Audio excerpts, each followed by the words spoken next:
This 6-year-old girl was murdered in her own home on Christmas night, strangled with a homemade garrote, her body found in the basement. And here's what makes this so twisted. There was a ransom note, a long, bizarre ransom note left on the stairs. But she was never kidnapped. She was in the house the entire time, dead. This is the JonBenét Ramsey case, and I need to warn you, the more you learn about this, the more disturbing it gets. I had to take breaks while researching because nothing makes sense.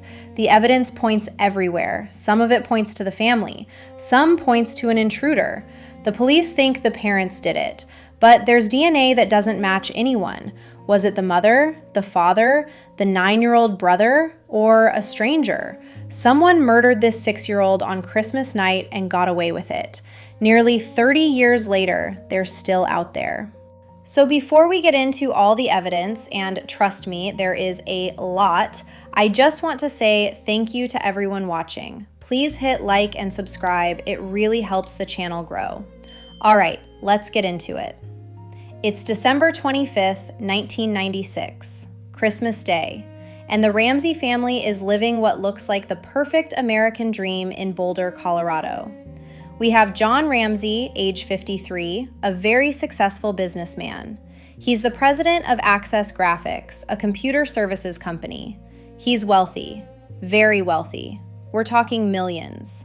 Then there's his wife, Patsy Ramsey, age 40. Former Miss West Virginia from 1977. Beautiful, elegant, the kind of woman who always looked put together. And they have 2 children living with them. There's Burke, age 9, and then there's JonBenét, age 6. Now, JonBenét is not just any 6-year-old. She's a child beauty pageant star. Her mother, Patsy, had been in pageants, and she got JonBenét into them too when she was very young. And JonBenét was winning. She had titles like Little Miss Colorado, Little Miss Charlevoix, Colorado State All-Star Kids cover girl. She had the big hair, the makeup, the sparkly dresses, the whole pageant look. Some people thought it was adorable. Other people thought it was inappropriate for a 6-year-old to be dressed up like that. But that's who JonBenét was, a pageant kid. On Christmas Day, 1996, the Ramseys have what seems like a perfect family Christmas. They're at home in their huge house in Boulder. It's a massive house, 15 rooms, 7,000 square feet. The house is beautifully decorated for Christmas. Lights everywhere, a huge Christmas tree, presents. It looks like something out of a magazine. The family opens presents in the morning. JonBenét gets a bike. The kids are excited. Everything seems normal and happy. Then in the evening, they go to a friend's house for a Christmas party. They come home around 9 or 10 p.m. The kids are tired. Patsy says she puts JonBenét to bed, still wearing the clothes she wore to the party because JonBenét is so sleepy. John says he reads to Burke for a bit, then everyone goes to bed. A normal Christmas night, or so it seems.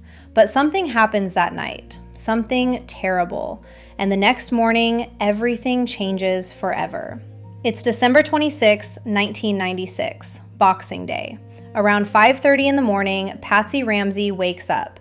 She's getting ready to go on a family trip to Michigan later that day. She walks downstairs, and on the stairs, she finds something. A handwritten note, a ransom note.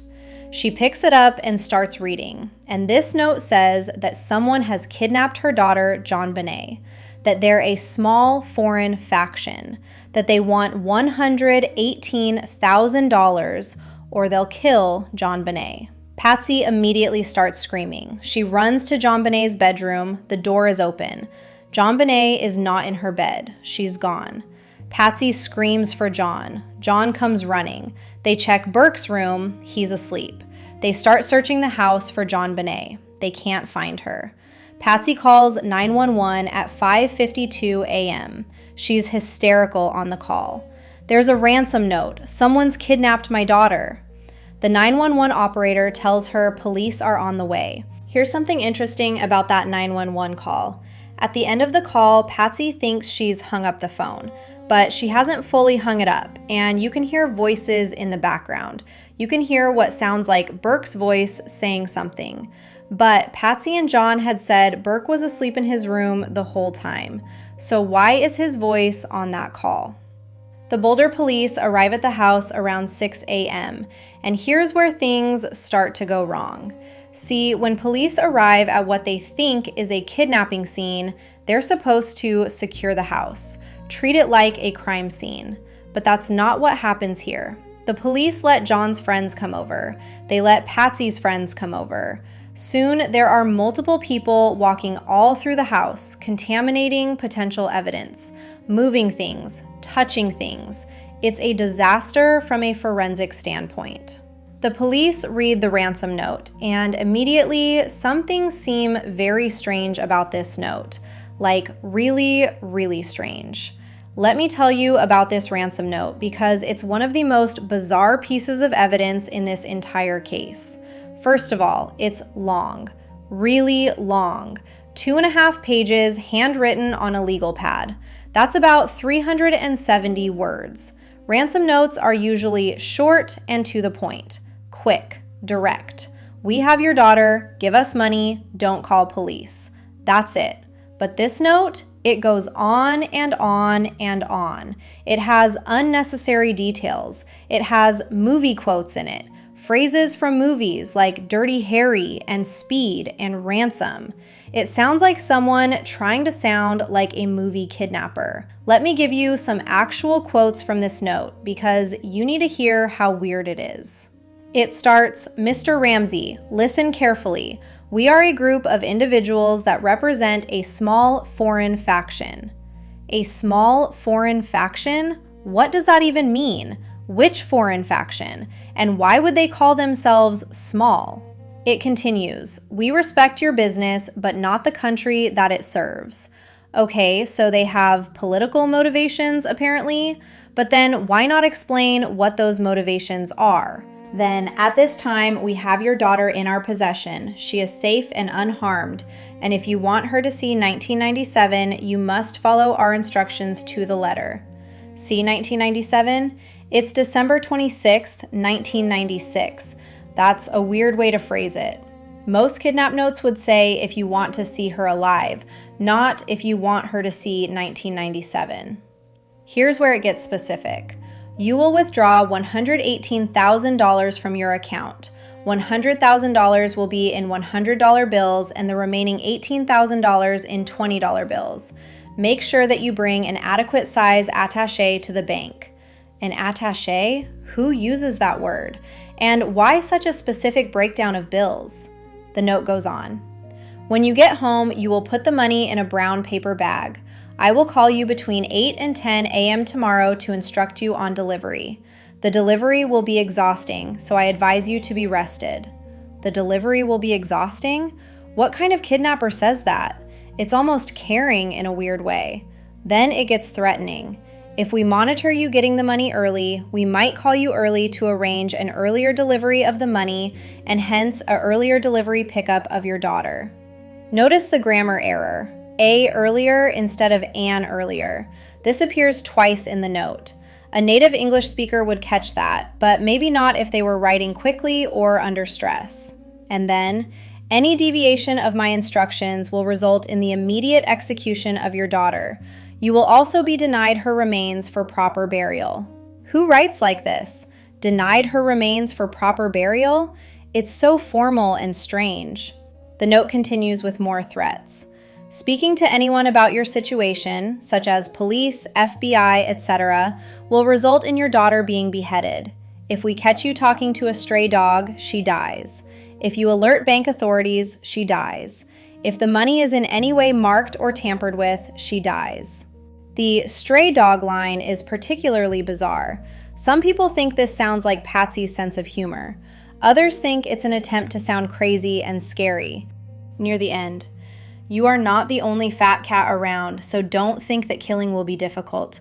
Don't underestimate us, John.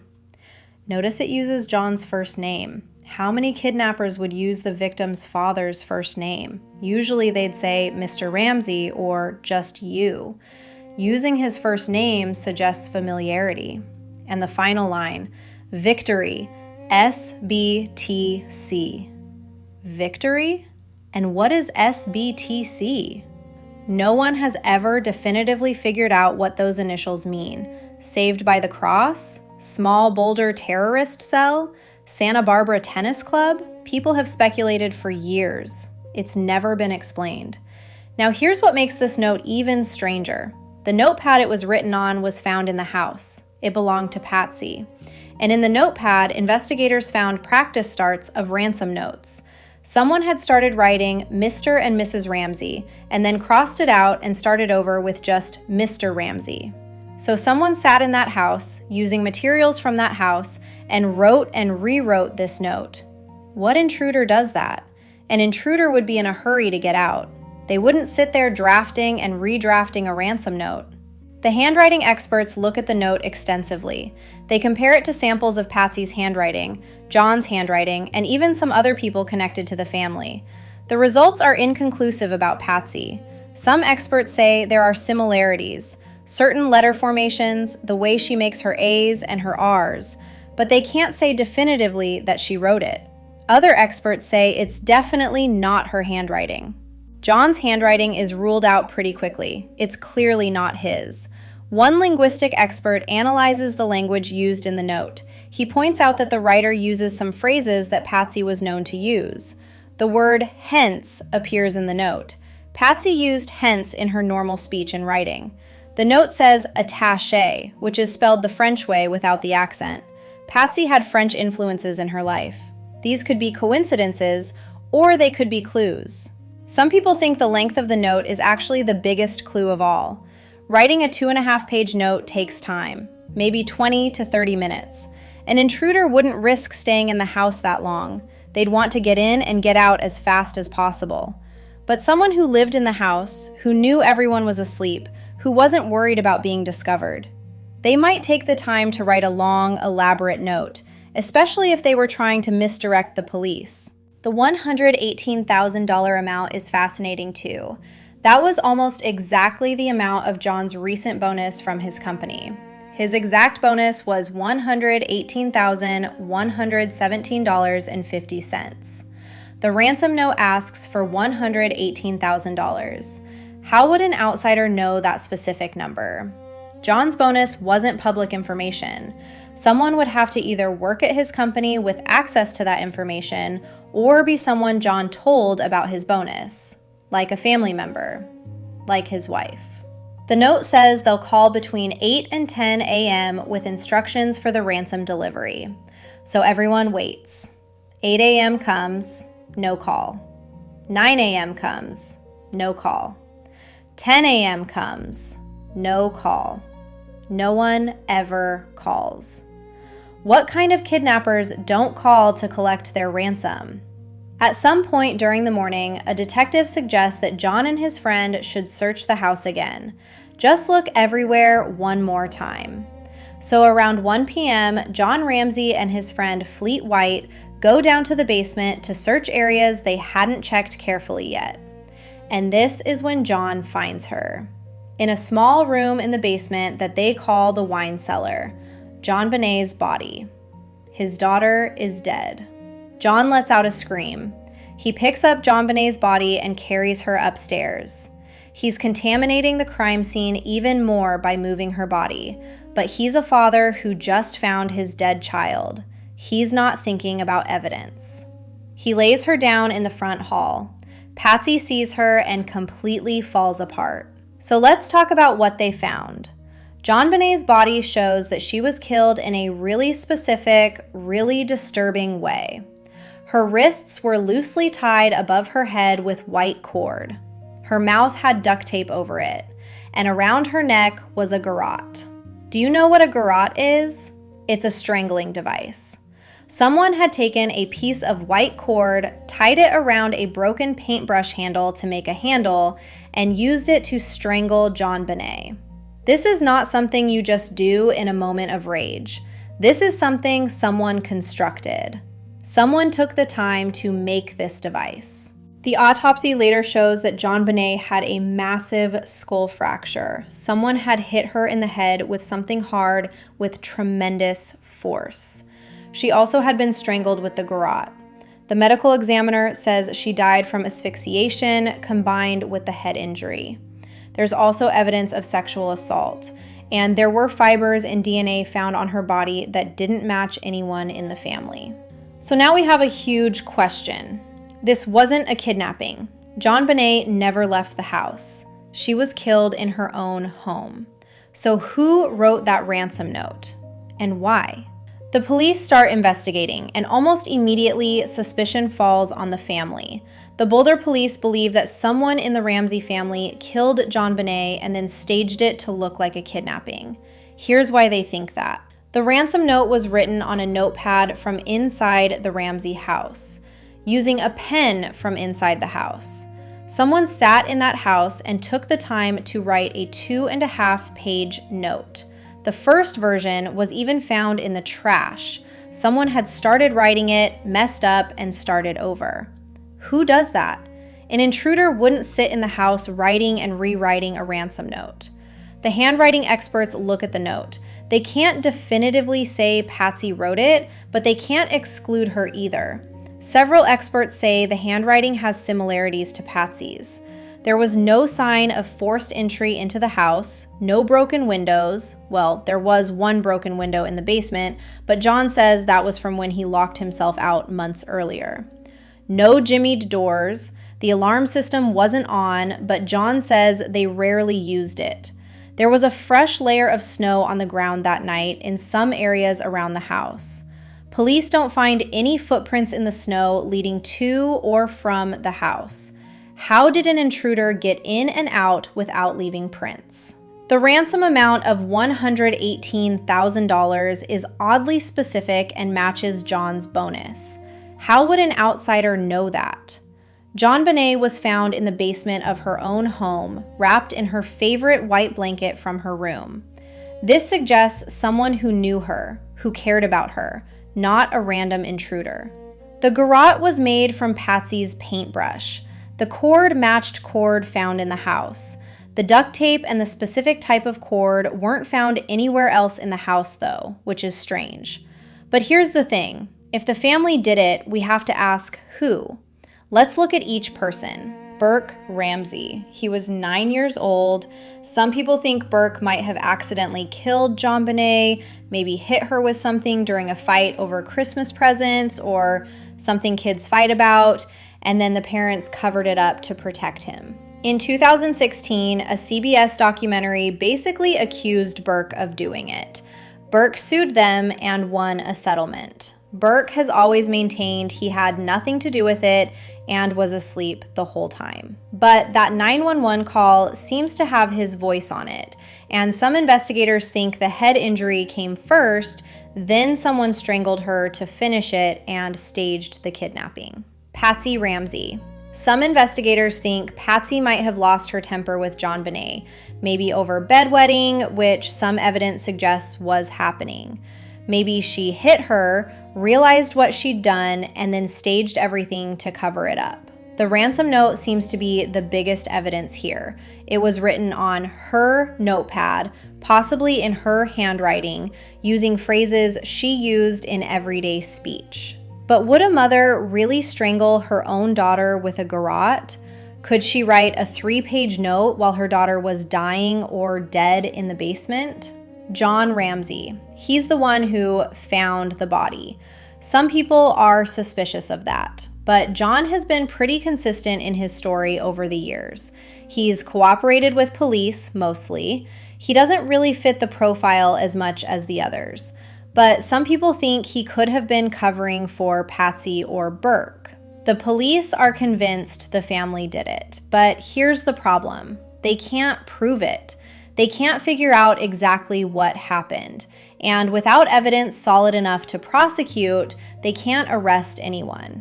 The case becomes a media circus. It's everywhere. Newspapers, TV, magazines, everyone has an opinion. The tabloids are brutal. Some paint Patsy as a stage mom who pushed JonBenét too hard. Some paint John as suspicious. The pageant photos of JonBenét are plastered everywhere. A 6-year-old in full makeup and teased hair posing like an adult. It makes people uncomfortable. People start questioning child beauty pageants in general. The Ramseys maintain their innocence from the beginning. They say an intruder killed their daughter. They give interviews, they go on TV, John appears on CNN, they write a book called The Death of Innocence, defending themselves, but a lot of people don't believe them. The public is suspicious. In 1999, a grand jury hears the case. They listen to all the evidence and they vote to indict the parents. But the district attorney, Alex Hunter, refuses to sign the indictment. He says there's not enough evidence to prosecute. This doesn't come out publicly until 2013 when the documents are unsealed. So for years, people don't even know the grand jury wanted to charge the parents. Years go by, the case goes cold. In 2006, a man named John Mark Carr confesses to killing JonBenét. He says he was with her when she died, that it was an accident. He's arrested in Thailand and brought back to the US. The media goes crazy. Is this it? Is the case finally solved? But then they test his DNA. It doesn't match the unknown DNA found on JonBenét's body. His story doesn't match the evidence. He wasn't even in Colorado at the time. He made the whole thing up. He's released. Another dead end. Also in 2006, Patsy Ramsey dies from ovarian cancer. She dies never knowing who killed her daughter, never able to clear her name.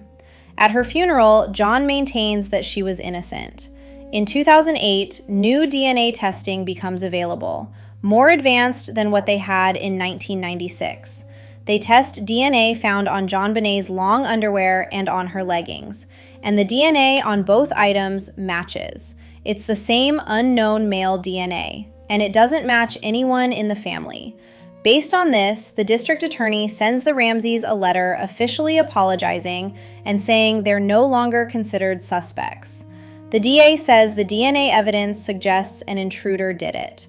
But not everyone agrees with this conclusion. Some investigators still think the family was involved. They argue that the DNA could have gotten there innocently, from the manufacturing process of the clothes, or from someone who handled them. They say you can't just ignore all the other evidence that points to the family. In 2010, the Boulder police take back control of the case from the DA's office. They've never officially cleared the Ramseys the way the DA did. Over the years, there have been so many theories. Here are some of the main ones. The intruder theory. Someone broke into the house, maybe someone who had been there before and knew the layout. Maybe someone who was at one of the Ramseys' Christmas parties. They killed JonBenét and wrote the note to mislead police. The unknown DNA supports this theory. The Burke theory. 9-year-old Burke hit JonBenét, maybe accidentally, maybe during a fight. The parents found her and staged the kidnapping to protect their son. The grand jury indictment said the parents helped someone commit the crime and failed to protect JonBenét, which would fit with this theory. The Patsy theory. Patsy lost her temper, killed JonBenét, probably the head injury first, then either alone or with John's help, staged the kidnapping scene. The ransom note is the biggest piece of evidence for this theory. The Santa theory. A man named Bill McReynolds played Santa at the Ramseys' Christmas party. His wife wrote a play years earlier about a girl being killed in a basement. He was investigated but cleared. Some people still think he's suspicious. Burke Ramsey is now in his 30s. He lives a private life. He's given a few interviews over the years, always maintaining his innocence.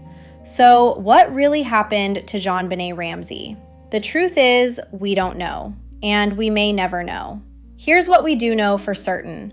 A 6-year-old girl was killed in her own home on Christmas night. Someone hit her in the head hard enough to fracture her skull. Someone strangled her with a garrote made from items found in the house. Someone wrote a bizarre ransom note using materials from inside the house. And someone has gotten away with it for almost 30 years. Was it someone in the family who panicked and covered up an accident or a moment of rage?